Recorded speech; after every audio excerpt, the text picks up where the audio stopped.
What's up everybody, Matt Maran here for another weekly update. There's lots of exciting news to go over here this week. Before I get into the news, I first want to mention I'll be doing my usual weekly live stream here on Sunday night at 9 p.m. Eastern time. Join if you can, it's always a good time hanging out and talking cars.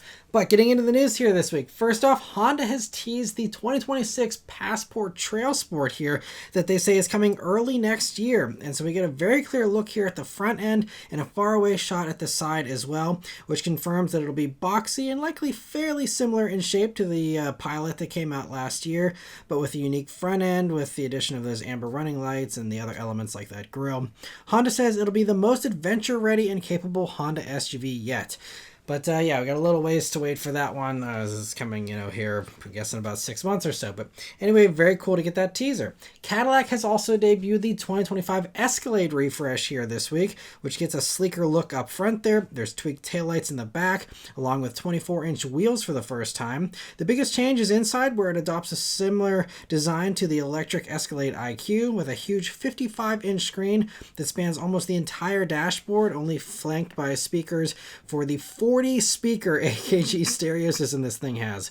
There's also a little command center screen lower down and a new controller and volume knob to control them if you don't want to use the touchscreens there. They've also moved the shifter to the column now and put in the new Cadillac steering wheel. There's also 126 color ambient lighting, an auto opening driver's door, which is cool, and power opening passenger doors. Mechanically, the 420 horsepower 6.2 liter V8 engine continues on and is now the only option in the regular Escalade, with Cadillac dropping the unique diesel option due to its low demand, of course. Thankfully, the V, though, does continue on and carries over its awesome 682 horsepower supercharged V8, and it'll be arriving at dealers late this year, but there's no pricing for those yet. Also, Lexus gave us some very forbidden fruit in Japan here that I'm really sad we won't get here in the States most likely. This is the Lexus LBX Morizo RR that debuted this week in Japan. It's the production version of the concept that was shown last fall at the Tokyo Auto Salon. Like the concept, it takes the LBX that other parts of the world get and drops in the GR Corolla's engine, transmissions, and all-wheel drive system. And yes, I said transmissions plural because not only is it available with that new GR 8-speed automatic, but you can also order it with the GR 6-speed manual as well. It does the same 300 horsepower and 295 pound-feet of torque and does a 5.2 second 0 to 62 mile per hour time. But I believe that manual is probably the first time there's been a manual in a Lexus since the IS 300 back in the day, I think. Pretty cool, but it also gets a new suspension and bigger brakes and sportier wheels and tires, but it's still made sure to retain more refinement than a Toyota in order to have it, still feel like a Lexus. But even with that extra refinement, strangely, these only weigh 3,240 pounds with the automatic and 3,174 pounds with the manual, which is somehow 111 pounds lighter than a Circuit Edition GR Corolla. I'm not sure if there's just a different way they measure curb weight in Japan, or how there's a difference there where the Corolla comes out heavier than the Lexus, but that's what the numbers say right now. But they're on sale here now in Japan, and it's likely the only place where it's going to be available for sale, unfortunately. And the kicker is that at current conversion rates, for those in Japan, it's only going to cost about $41,600 as well. So basically the same price as our GR Corolla here. And just awesome that they're making it at all, but very jealous we won't be getting that here in the States. Audi has revealed the 2025 A5 here, and with it they've started a big new shift in the structure of their lineup, where odd numbers are gas-powered and even numbers are EVs. Because of this, the A5 no longer offers a sportback variant technically, now just coming in sedan and Avant body styles, although we won't be getting that wagon here, of course, because America.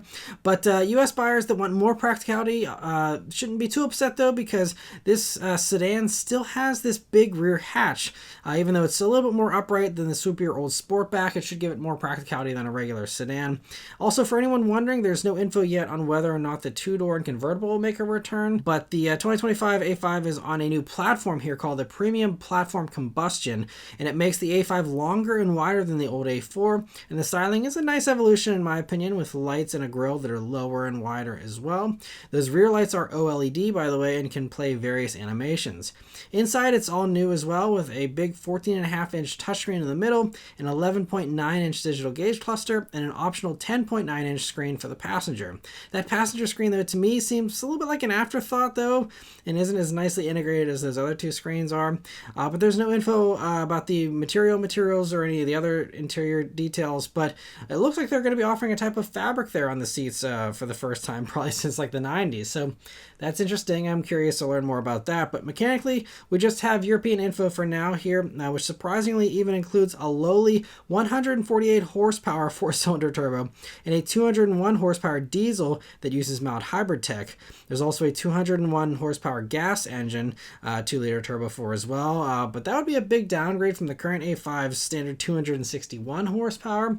So my guess is that maybe that motor will carry over for the US version of this vehicle, or maybe they'll try and go to a slower 200 horsepower thing. We'll see.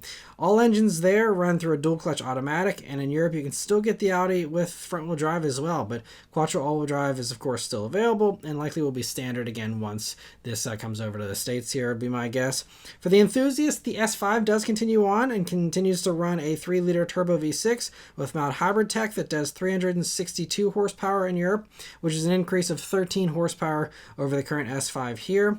There's also an optional adaptive damper system that makes comfort mode more comfortable and sport mode sportier, and they say steering is now more precise as well. It goes on sale in Europe in November, and I'm guessing we'll get it here sometime in early 2025, but there's no official word on when we'll actually be getting these. But anyway, cool to see that. Porsche has a few additions to the trims and I guess the whole structure of their lineup here this week. So first, the new Panamera adds the GTS and Turbo SE hybrid versions. And so first for that top Turbo SE hybrid, it runs a punchier version of the 4-liter twin-turbo V8 and plug-in hybrid combo that we already saw from the regular turbo.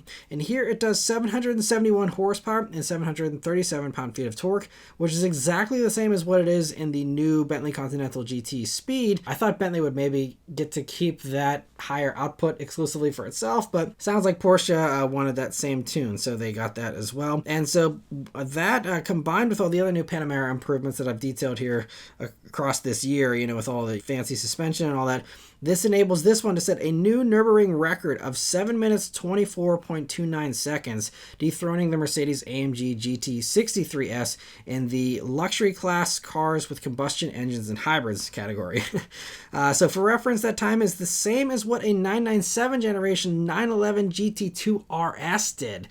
So, I mean, really impressive performance for something that's as big and heavy as this is. It does a 2.8 seconds 0 to 60, which is 0.2 seconds faster than the regular turbo, and this one crests 200 mile per hour for its top speed, hitting 202 mile per hour to be exact. They didn't share the curb weight, but it's probably pretty close to the roughly 5,300 pounds that the regular turbo weighs, putting it right up there with that new M5. The GTS version gives you a more restrained 493 horsepower, which is 20 more than the old GTS, from that twin turbo V8 once again, but without the plug-in hybrid bits. And there was no torque figure provided for that one, but probably pretty similar to before. So nothing really changing much on that GTS version. But they'll both arrive in the first quarter of 2025. With the GTS starting at $156,195 and the Turbo SE Hybrid starting at $228,495. So cool to see that. The other Porsche variants that debuted here this week were two more versions of the Macan Electric. Earlier this year, they debuted the 4 and the turbo versions, and this week we see the base rear-wheel drive Macan and also the 4S version. So first, that base one does 335 horsepower when it's in its overboost mode, 335 without it, along with doing 415 pound-feet of torque and a 5.4 seconds 0 to 60 time. It uses the same 100 kilowatt-hour battery as the other Macans, but thanks to losing the front motor, curb weight drops to under 5,000 pounds, now at 4,893 pounds. Unfortunately, the price doesn't drop by too much, though, only costing $3,155 less than the Macan 4, starting at $77,295. Which doesn't seem like much of a bargain. I mean, $3,000 to a Porsche buyer, just get the all-wheel drive, I'm not sure why they're even offering this one, especially here in the States. But anyway, moving on to the 4S version, it uses the same front motor as the 4, but then adds a stronger rear motor to hit a peak of 509 horsepower in overboost mode and 578 pound-feet of torque, which is 107 more than the 4. And 0 to 60 drops to 3.9 seconds. And the 4S also gives you the option for Porsche's Torque Vectoring Plus. Both it and the base one can be optioned with the Ruble steering as well. And both also charge at the same 270 kilowatt peak charge rate for a 10% to 80% charge time of just 21 minutes, which is pretty good. They also didn't give range estimates for either of these yet, but assuming obviously that rear-wheel drive one, that'll be the main thing, is to have probably the best range out of the bunch. But they're also introducing a new off-road design package available for all Macan electrics that improves approach angle and allows the air suspension to provide up to 8.8 inches of ground clearance, which is more than I would have expected, honestly. The 4S will start at $86,895, which is $6,445 more than the regular 4, which honestly isn't a bad deal for 107 more horsepower. Just going up another, $6,500 basically. I think for, again, most Porsche buyers, probably worthwhile there. So I think you're going to see a lot of 4Ss probably being bought, because I think the jump up to the turbo puts you into the six-figure range, and that's a big jump. So I think the 4S seems to be the sweet spot and the one that makes the most sense in the lineup, at least right now. So they're both available to order now, with cars beginning to arrive in the fourth quarter of this year. Another punchy plug-in hybrid that's coming soon and getting that same exact powertrain as the Panamera is the Bentley Flying Spur Speed, which we get our first little teaser of this week from Bentley. And it's likely going to be arriving pretty soon. And they claim 45 miles of electric range and over 500 miles of total range to go along with that 771 horsepower twin-turbo V8 plug-in hybrid setup. Again, exactly the same as the Continental GT Speed and that Panamera Turbo SE hybrid. So anyway, but cool to see that Bentley's going to be spreading that throughout the range here, and we'll have to wait and see about other versions of the Flying Spur and what sticks around and what drops out, because they did already have a plug-in hybrid for the Flying Spur, but it was just based on a V6 instead. So we'll see what they do here with this. But moving on here, Infiniti this week has announced that the QX60 is dropping its VQ V6 engine for the 2025 model year, replacing it with the 2-liter VC turbo 4-cylinder that does 22 less horsepower but 16 more pound-feet of torque than that old V6, along with 1 to 2 mpg better fuel economy, which isn't really much, but I guess it was worth doing. And it's something, again, a lot of competitors are switching to the turbos and stuff, so makes sense. But unlike other Nissans and Infinitis with this motor, here it doesn't get a CVT, thankfully, and sticks with the 9-speed automatic. It also maintains its 6,000 pound tow rating, which is impressive. There's also a new black edition and a few other minor tweaks to the packaging and the pricing this year, and they now start $550 more than last year, starting at $51,550, and they're actually starting to arrive at dealers right now. Moving on here, Ford this week has announced that due to very strong demand for their Super Duty, heavy duty pickup trucks, they're converting the Oakville factory in Canada that used to build the Ford Edge, that has since phased out here and was supposed to build an electric 3-row crossover next. Those will now be building more than 100,000 more Super Duty trucks instead at that factory starting in 2026. And they did reveal, though, that the future plans for the Super Duties include multi-energy technology to offer customers, they say, is more freedom of choice while supporting Ford's electrification plans. So they didn't get any more specific about what those plans are, but the safe bet here is that, they're going to take baby steps. And so this is most likely going to just be an integration of the Power Boost hybrid technology we see in the F-150, just kind of adapting that there to the Super Duties, and should give it, again, more power outlets and stuff for job site convenience and things like that. So there should be some nice stuff there to help the Super Duty customer without ruffling too many feathers and still keeping it mostly gas powered, I'm sure. But as for the EVs, Ford CEO Jim Farley did say that they still look forward to introducing 3-row electric utility vehicles. And they say they're still committed to those vehicles' 2027 release date, but they didn't say where those vehicles will now be built. Obviously, if they want to qualify if there is a tax credit, which I guess is up in the air, we will see what happens in November. But if there is a tax credit, they're going to have to build them in North America, but maybe this opens it up to now being built elsewhere in the world if there's, no incentives anymore to keep the manufacturing here in the States. So we'll see about that, but anyway, very interesting to hear about that switch. And Genesis is another company that's changing its EV plans, and it turns out the recent reports here were true about them offering more hybrids. So Top Gear spoke with the global CEO of Genesis at the Goodwood Festival of Speed, who confirmed that hybrids are coming for Genesis and that we will apply it to as many models as possible. And he also said, 5 years back, we anticipated that the EV era would arrive very quickly, and we really wanted to be a leader and a disruptor in the EV space. Which is crazy to me to hear that they didn't anticipate the early adopter phase and the slowdown after that. I guess they thought it was just going to be smooth sailing all the way through, and that seems kind of naive. But anyway, he continues that electrification is still our vision. We will have 100% electrified vehicles, but the market and the customers now want hybrid more than EV, so we really want to bring Genesis hybrid into the market as soon as possible.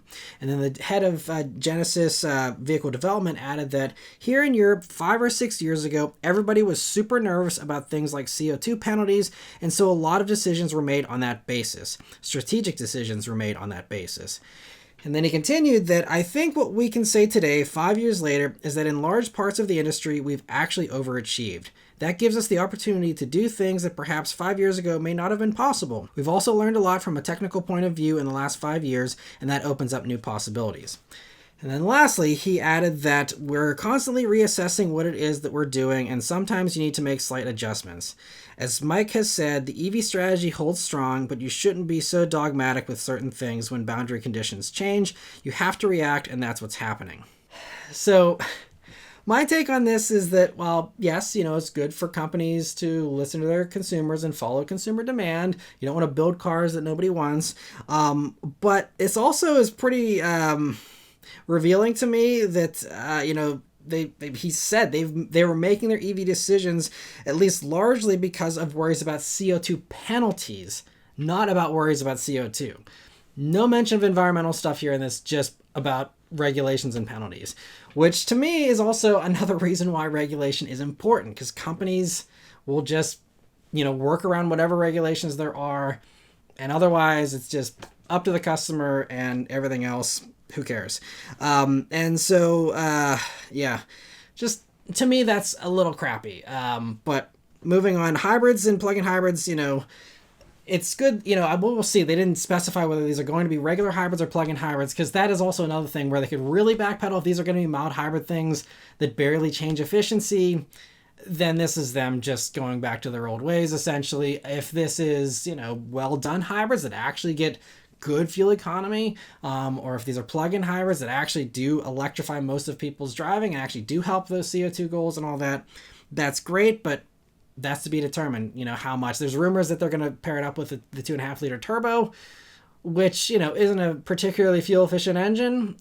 So we will see, again, how much they hybridize that to offset, that engine's thirstiness. But anyway, yeah, it's just kind of surprising to hear this from them, to be totally honest. But I will digress from that. Anyway, I guess it's good. We do have confirmation that they still plan to get to 100% electrification. They said electrification, not EVs even. So they're, again, same as Mercedes with backtracking and all this stuff. But they'll get to 100% electrification someday. But it sounds like that's going to come much slower, if it even ever comes at all. Because, again, regulations are relaxing. And Genesis just said they're worried about regulations. And that's it, basically. At least the way they've said that sentence. They're worried about that. And that's it. And what customers want. So if no regulations, and customers say they just want to stick to the same old, and they're not worried about anything other than just as long as they got their gas engine, they're happy, then, it sounds like Genesis is more than happy to continue to provide that for them. And so we will see how that plays out for them and for everything else. But, very interesting, and honestly a little disappointing to hear that, in my opinion. But Another company that's backpedaling hard on EVs is Mercedes, but surprisingly this week they actually announced something that shows that they do actually want to continue helping with this EV transition, because they announced a partnership with Starbucks to add 400 kilowatt DC fast chargers to over 100 Starbucks locations across the country,